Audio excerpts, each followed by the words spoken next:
Our world continues to change and push us in ways we have not been challenged before. On this show, we talk about these challenges, how to be aware of them, face them, and overcome them in your life. This is David Waldas, creator of the Aligned Living System. And I'm Nick Musica, Aligned Living Coach. Welcome to the Aligned Living System Podcast.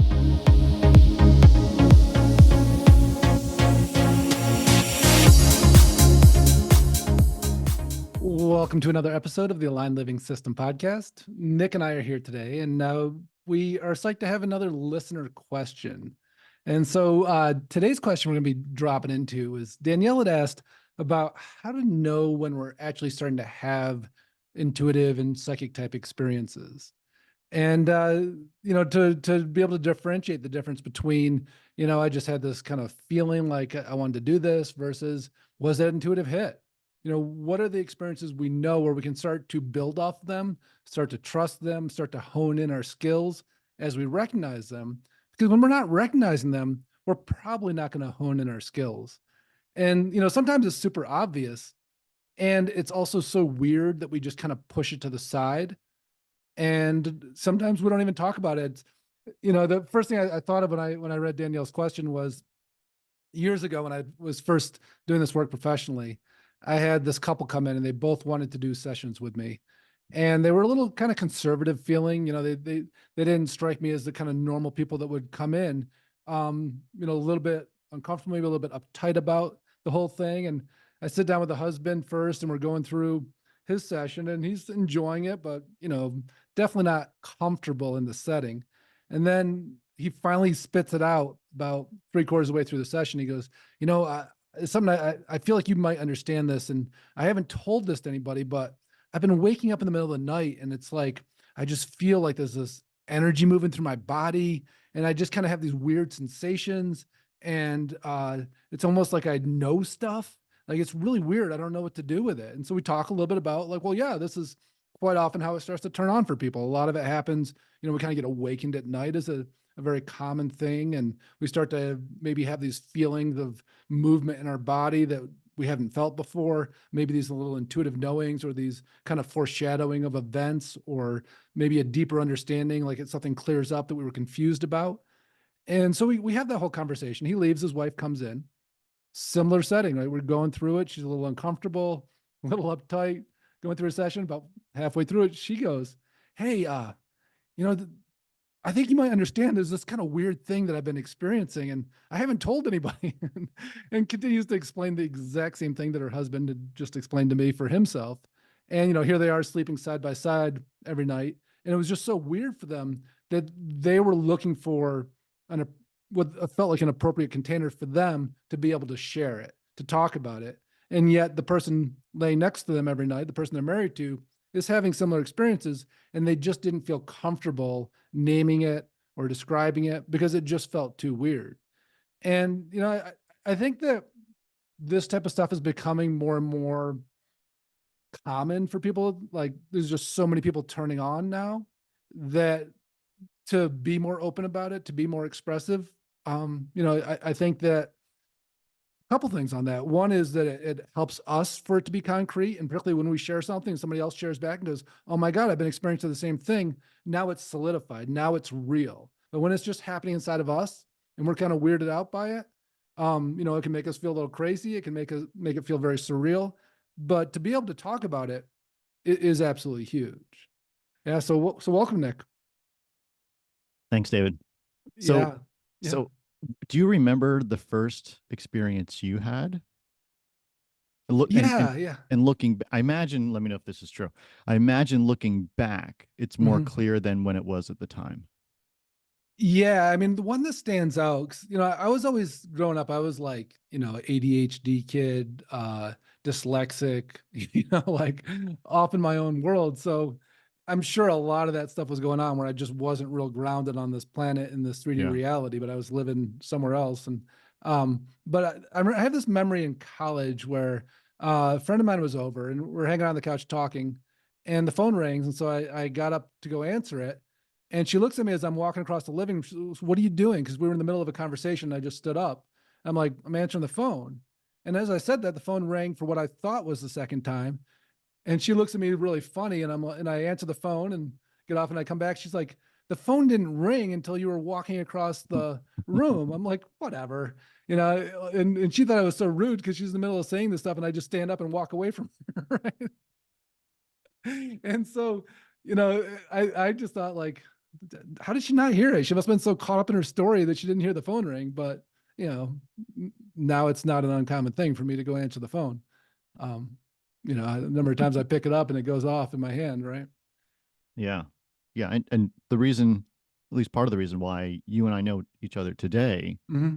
is I had a weird thing going on for quite a while that I couldn't identify and I didn't talk about, and there was no label that I knew.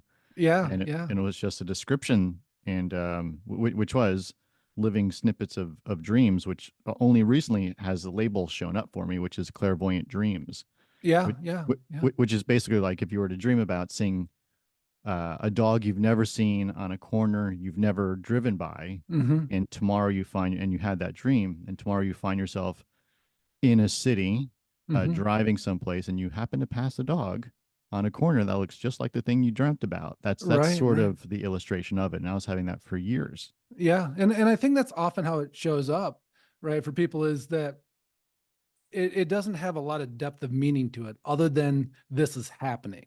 Yeah. Right. And so we need some sort of a concrete experience that just makes it real for us. Yeah. And ironically, like, how often would you kind of forget about it and just dismiss it? And then it would happen again and you go, oh shit, it's happening again, because you never really talked about it, because you didn't bring it into a realness in a concrete conversation where now I'm curious, now I want to develop this, because it was just like, well, that's a little freaky, put it to the side and then move on with life. Yeah. Well, and there was two things. One, there was no place to develop it at the time. Sure. Sure. And the other thing was, it didn't have a purpose. There was no meaning to it. It was just random things. It was the equivalent of random dog on random corner. Like, nothing was useful about it. Yeah. And it's interesting. I think when stuff starts to turn on for us, a lot of times it's almost like a test type thing where, it's like the technology is just coming online for us. One of the really bizarre technologies that I get, and I kind of like to refer to it that way, because there's something very concrete happening, and there's something that turned on in me that I have access to that I didn't have access to before. Like like we don't think of our eyes as technology, but that's exactly what they are. They're like an inner technology, our hearing, our our senses. Sure. And so probably about 7 or 8 years ago, I started having this thing happen in meditation periodically, and it doesn't happen very often, where I'll have like a screen that looks just like a TV screen pop up like inside my head. And it's literally, it feels like my eyes are open and I'm looking at a screen, and it will show up that clear. And generally what would happen at first is I would just see like people's faces, and it was like a scan, like a person's face would pop up and it was animated, like they were moving, almost like a Harry Potter type thing. And then the next person, it would be people I'd never met before, had no idea who they were. And it would just be like, like a half a second of a person, then a half a second of another person. It would run through like 100 people, and then it would just disappear. Or maybe I'd lose my focus because I was like, this is so weird. What is going on here? And then, I still don't have it very often, but the last time it happened, I started seeing, it almost felt like there was a message coming through, like there was a person there, or however we describe it, kind of communicating with me. And so for me, it's like, it's super weird, because, and for me to say that, that's saying something, because I have so many experiences all the time, and I mostly know my gifts now. The inner technology is like a gnosis, where it'll pop in for me like a memory, and it'll just appear. I'll feel it appear, and it'll be something I know, and I'll have the depth of it like it happened. And so I'm seeing it like I'm seeing a memory, which gives me a ton of information and feeling of it, and the whole experience of it. And that's usually how I get information now. And so to have something that's so concrete feeling, it's a little bit weird for me. And I think that's why it doesn't show up so much, because every time it does, I'm thinking like, this is so weird. Right? Yeah. Yeah. It's pretty fascinating. Yeah. I think it would be helpful for folks to, I'm equating it in my brain to like going into a store, and you don't know exactly what you're looking for, but you're trying to describe it in terrible ways. Yeah. that doesn't land. But if you knew the name of it, someone can go, oh, it's on aisle 5. It's on the right hand side, right? So there's certain ways that information shows up, and it's referred to as the clairs. Can you walk us through that? Yeah. So basically, I think for people, they naturally have a way that information shows up. So like clairaudient, is like hearing. And that really was one of the first things that happened for me. I've shared my stories in the first podcast about, when I just had this guidance come through and I actually heard a voice. That's clairaudience. Let's see. Then there's, what is it? Visual, is it? I'm gonna get these all screwed. Yeah, clairvoyance. Thank you. Is, when we see things, right? And so we have these visions, and so, it's not necessarily seeing with our physical eyes too, but it's like we actually get a vision of it. And, I get that periodically too. And particularly when I'm tapping into like experiences that are going on, I'm trying to understand like how a person's operating or what they're coming in. I'll often see it almost like a video like that. And then I'll know kind of where they're going with it and what the possibilities are. And then clarinosis is generally the one that I experience, which is just that knowing. And then yeah, I mean, is that all of them? I'm trying to think. I hadn't thought about the clairs in quite a while. Yeah, I'm bringing them up just so I can reference them, and they're largely tied to the senses that we have, right? Our sight, our sound, right? Yeah, some people get sense too, right? Like it's, I had a really peculiar experience with that when we were driving back from a very long road trip, and I was getting really anxious to get home, and it was when my girls were little, and I was going probably too fast for the conditions. It was raining pretty hard, and I'm cruising along on I-70 in Colorado, and I'm feeling myself kind of going, I should probably slow down a little bit. And as I was thinking that, the whole car just filled with the smell of my grandmother's perfume. Interesting. And I was like, where is that coming from? And then I recognized it. And then I just slowed way down and the smell dissipated. And I was like, huh. And so like one of the things for me too is that the functionality of these, right? It wasn't just like, oh, that's grandma. That reminds me of grandma. It was like, grandma was like, hey, slow down, asshole. Right. You're pushing your luck here. You got your family in your car. What are you doing? Right. So I just pulled up a page on random site that came up for the clairs, and there's clear seeing, hearing, feeling, knowing, smelling, and tasting is what this website has.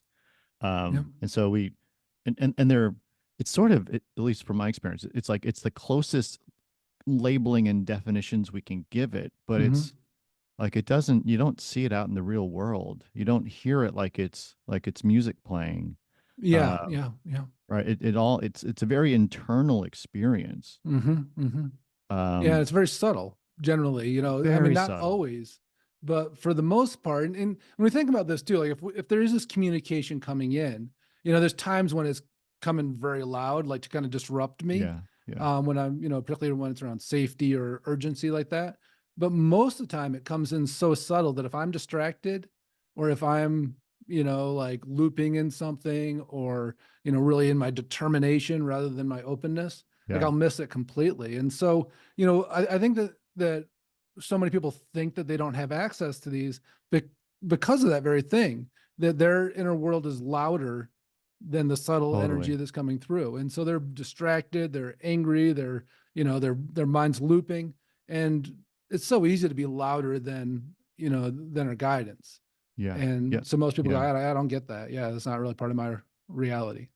So I mean, I'm of the belief, and I want to check in with you. Like we all have access to something, but it seems like the path to that access is your own loud world has to get quiet and quiet enough and long enough for you to be open, and then you need to be open to experiencing, being at a hearing, seeing, knowing, whatever that pick a clair, any clair. And have it show up and recognize that it's a thing, and then sort of rinse and repeat and then develop. Yeah. And to me, like that's why, we talk about the consciousness lock in here, which is the first step we do in the aligned living system, which is basically to quiet our inner world. And then, people think that turns on these inner technologies, but it doesn't. It just quiets whatever's on top of them. And then all of a sudden people have access to them and go, my God, it was amazing. Like I started having these intuitive hits and these, psychic visions like right away with this work. I'm like, well, you were already having them. You just had no idea you were having them because we needed to quiet things down first. And once we did that, all of a sudden stuff starts to open up. And once we recognize it, then we can look for it. And then all of a sudden it's a priority. And then we go, well, there's a whole bunch of reasons for me to keep my inner world quiet now, because now I have this guidance system that's working with me, and it brings this kind of magical quality to my life. And again, I don't see it as magic at all. Like it's always just this innate part of us that we all have, but it really depends on how dense we've gotten ourselves or how much, how loud our inner world is. And so it's so funny to me, like, people often say like, oh my God, you turned on my gifts. I'm like, no, we just stopped the overlay. We silence what was keeping you from recognizing your gifts were already on. Yeah. There was, I'm forgetting where I read it, but the phrase was, if you're not improving on the silence, then basically be quiet.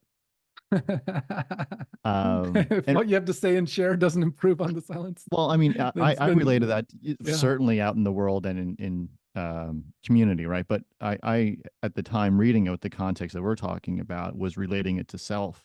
Right? Yeah. So if your inner dialogue is not improving something, oh, gotcha. Yeah. right, then like just shut up. Yeah.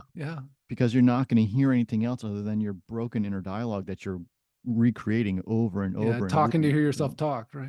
Yeah. And how distracting is that? Getting stuck in your own self-generated garbage. Yeah. And it's interesting too, because people, try to quiet their mind. And that's what happens. Like, thoughts just keep running. And so part of that is because we're streaming the energy of the world around us into us. And so it's not really our own thoughts. And that's a big part of it. So when we stop doing that, that stops happening. But it's also, there's a certain discomfort that happens when there's silence and we're not, like, people want to fill it. It's like a vacuum that wants to be filled. But when we recognize that it's not really silence and it's not really a vacuum, that there's something going on there, now instead of getting uncomfortable and trying to fill it, we start opening up to what's underneath that and is trying to come through. And so, however the guidance naturally comes in for you is what starts to happen. And so then the silence actually has a whole value instead of a discomfort. It's almost like if, somebody's whispering and you're trying to hear them whisper, there's no part of you that wants to talk because you know that you're going to not be able to hear the whisper. Right. And so now there's a value in the silence rather than just the discomfort of silence. Totally. Yeah. It's such a important piece to it all, is just to open yourself up to that silence and be available for it. Yeah. It's like that. What is that proverb about having one mouth and two ears? It's it happens in the 3D world, but it's it's so much more true in our inner technology and our inner guidance, and that piece to me is so funny. When I look at a person's energy, like I can instantly tell whether or not they have access to any of their inner technology, to any of their guidance. And so much of it has to do with how, like, for me, it shows up like density, but it's like, I'll see kind of across their brain, across their head, like just this non-movement. It's like, they're very much in their prefrontal lobe, like in their forehead. And they're just like in this, like, all of their energy goes into controlling their brain or knowing how it is. And it's such a kind of an energetic signature that I can so clearly see that, like, they don't have any access to their guidance because they're using their brain to override anything else. And it's fascinating. And to those people, this doesn't exist, and of course, like I always say, I really respect their opinion on that or their belief on that, because why would they believe it? Like, there's no way they're going to hear it because they're holding themselves so tight that it's never going to get through that, that structure. Yeah. I was talking to a gentleman this, I think it was just this past week. And we went from SEO and websites to these conversations. It was fun to just bounce back and forth between them. And he was very much into, like, the research says. Yeah. And I remember feeling like that. Like I really wanted a book to tell me it was real. Yeah. And I remember it was in your book, and you're talking about the electric magnetic field, and there was a picture, and like that was very meaningful. Right. Yeah. The science behind it. Right. Yes, it was very meaningful, and it still is, but less, way less Yeah, so. yeah. You just don't need it anymore, and that's Yeah, yeah. like what it's like it's almost like describing in theoretical terms of hitting this small um, round object that's being thrown at you at 100 miles an hour with a piece of thin wood. Like it sounds like you're making things up. Like that's not Right. possible. And you're going to hit it how many hundreds of yards? Yeah. It's called baseball, right? Right. Right. And then someone gets up to the plate and they hit it over the fence and you go, of course. But there's a difference between theoretically putting those pieces together and Hmm. actually stepping up to the plate and hitting the ball. Yeah. Yeah. And it's funny, like when I wrote that book, that a big part of the audience for that was business people that I wanted to help bring more spirituality, more guidance, more alignment into their work. And so I felt like, well, I need to research the science in order to have this make sense to them, same kind of thing. Like, let's make this as concrete as possible. Yeah. And, of course, for me at that point, I was so deep into this world that I didn't require science for myself to make it real, because it was just my reality. And so it was really fun to go and do the research and check out like Heart Math Institute and, Mm, all these like peer reviewed scientific studies. There was some stuff in Nature magazine I found, really cool stuff that was done at business schools about how our electromagnetic field and entrainment works. Really fascinating stuff. And it was cool. I'm like, oh, look at this, all matches up, right? Like I can actually defend, from a scientific perspective, mm, not defending like but like, from a scientific definition of defending, like what I've been saying is true. And so it was really fun to write that. And I often forget that I even wrote that, because it doesn't have a lot of value for me, but I mm. know it does for other people, because they need something to make it real and concrete and go, oh, okay, well, there's been some scientific studies that really prove this, and they've Yeah. done it from 10 different directions. And so there's something real here. And so now we know, Right. versus, like, well, I already knew, Right. it kind of reminds Right. me of, I had a client years ago, and she was like, she'd been eating gluten free for years. She just found she felt better, and she went to a doctor, and the doctor said, well, we should really test that. And she's like, well, what do you mean? She's like, here's what I need you to do. For the next 10 days, you need to start eating gluten. And at the end of those 10 days, we're going to run a test and see how your body's, dealing with it. And she came to see me on the second day of it, and she like looked like she was going to throw up. She's like all swollen and bloated and like uncomfortable and nauseous. I'm like, isn't this enough? Like, do you need the test? And she's like, oh, it never occurred to me that I could just go, I already know. I already Yeah. know. Right. Yeah. My gluten story, not me, but a gentleman that I used to work with, um, he cut gluten out of his diet and he Yeah. lost weight. He became less inflamed. Hmm. All the things that Hmm. people talk about happened to him. Yeah. And he goes to his doctor, and the doctor is looking at the numbers from prior blood work to most recent. Yeah. Yeah. And the doctor says, I don't know what you did, but keep on doing it. Right. And he knew exactly what he did. He just did one thing. He Yeah. just cut Yeah. out gluten. It just wasn't feeling good to him. And Yeah. so Yeah. he got these massive results. Yeah. Yeah. Yeah. And so it can be proven in either direction. Right. But that whole piece of, I think we often look for the empirical data, rather than trusting the experience. And Totally. Totally. there's nothing wrong with that. Like I love that. I just did some blood tests recently, and a scan that kind of confirmed a lot of what I was thinking, that was around, like I'd had a lot of concussions when I was younger, and so there was some markers for that, and I was able to get a treatment for it, which was fantastic. But it was like I loved having the empirical data, because it wasn't just particularly when I'm reading something for myself, it's often not quite as clear as reading something for somebody else, just because of the connection with it. Usually when we have the more emotionally connected we are to it or to the outcome, Yeah. it's just harder to read, because it starts to get louder inside, because we have a desire of where we want it to go.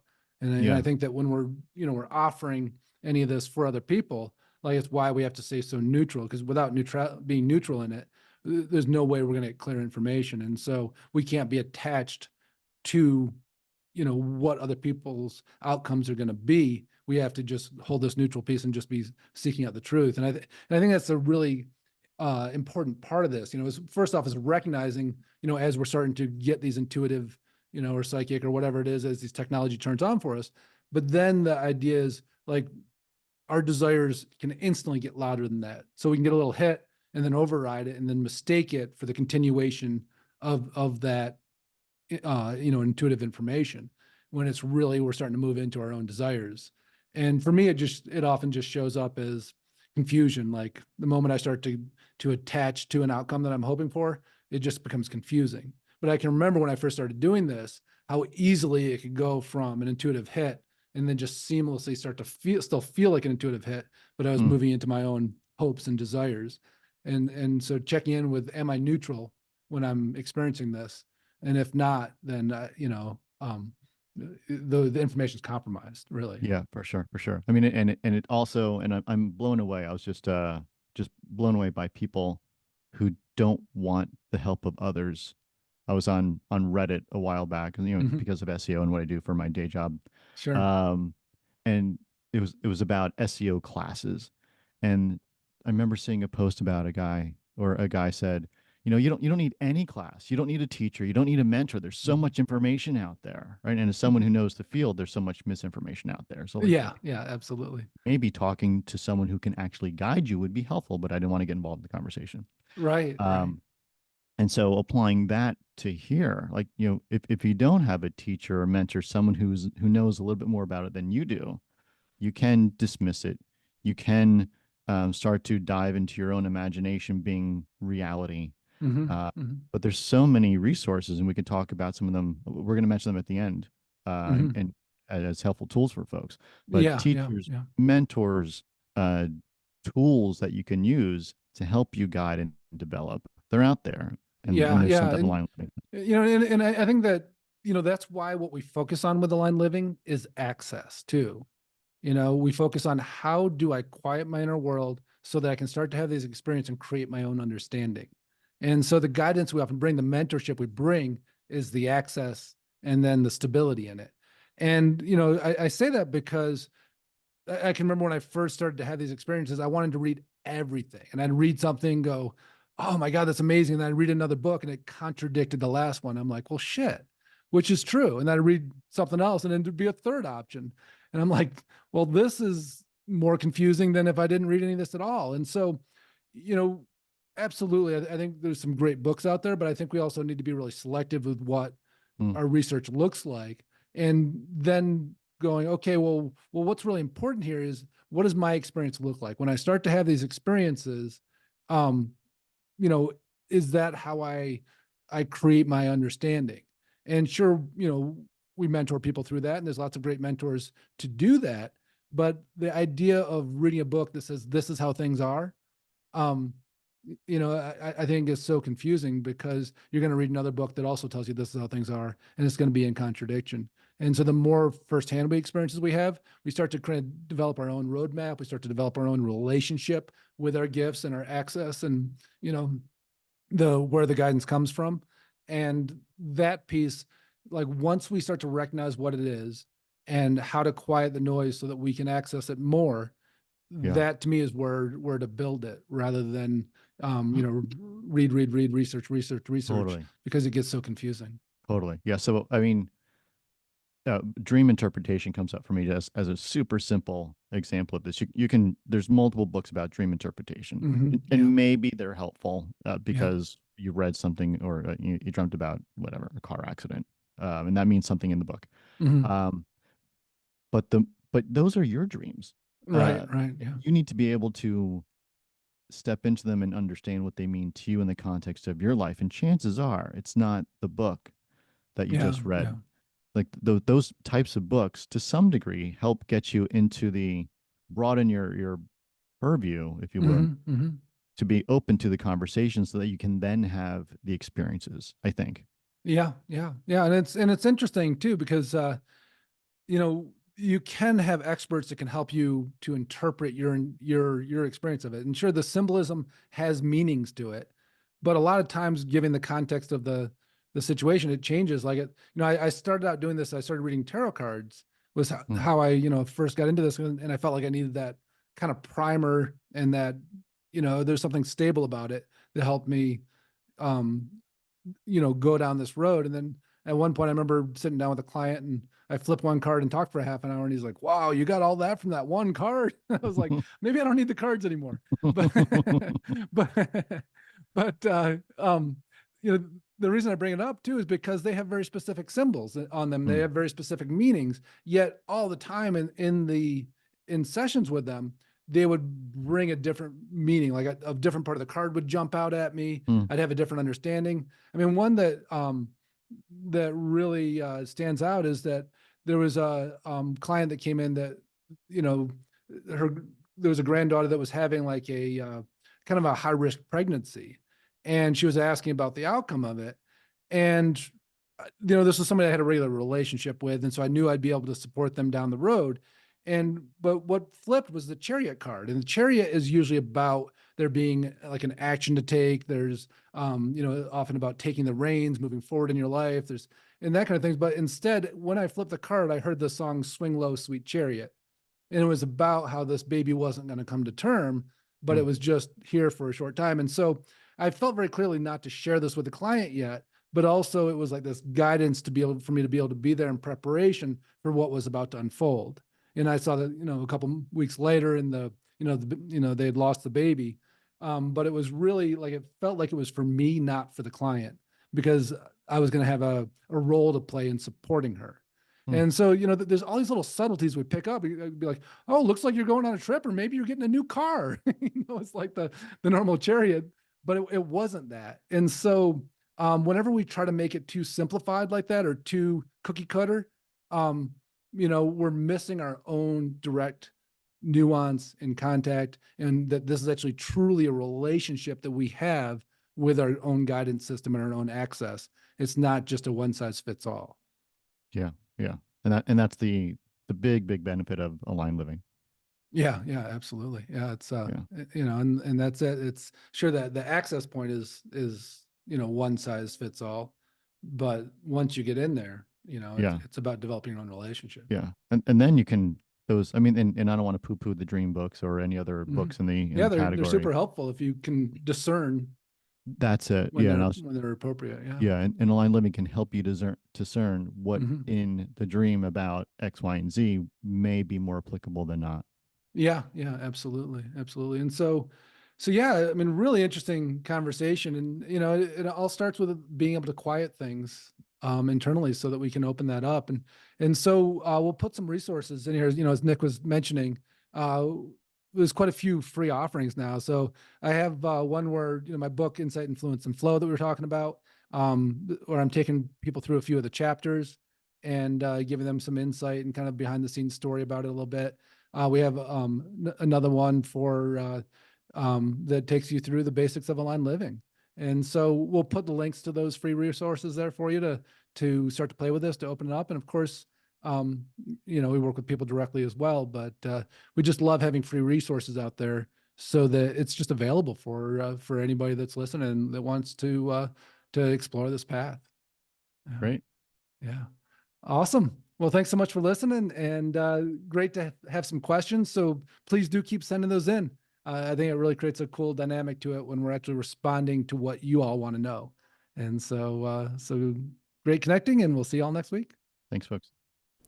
We hope you enjoyed listening to today's podcast. And if you did, please subscribe so you can catch the next episode.